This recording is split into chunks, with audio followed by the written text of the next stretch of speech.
I was just on the feed, the news feed on mylikes.com, and I saw a joke about black people.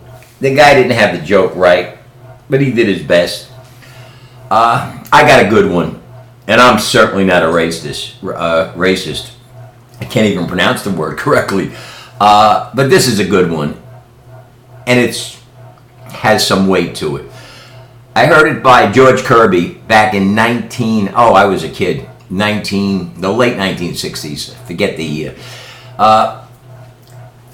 Here goes. There's a black man standing on the street corner in a major city, and he's very depressed.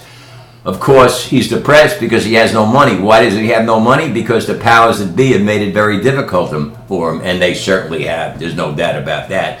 The blacks, like the Arabs, have been demonized by the insidious Jews, the real culprits.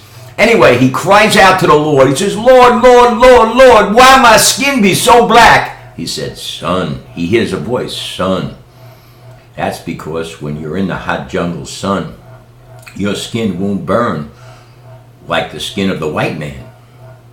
He goes, that makes sense.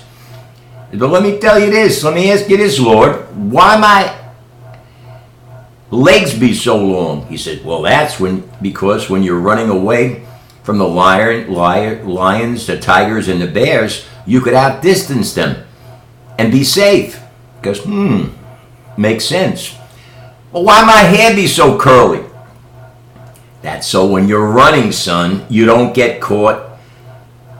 You don't get your hair caught in the branches, and the lions and the tigers would eat you up. So you'll stay safe. He goes, He says, well, why my nostrils be so wide? He says, son, think about it. The white man can't breathe like you in the hot, humid air. You can. Doesn't that all make sense? He says, Lord, I'm starting to feel better, but let me ask you one more question. Son, ask me. Lord, what the hell am I doing in Chicago? Love that joke.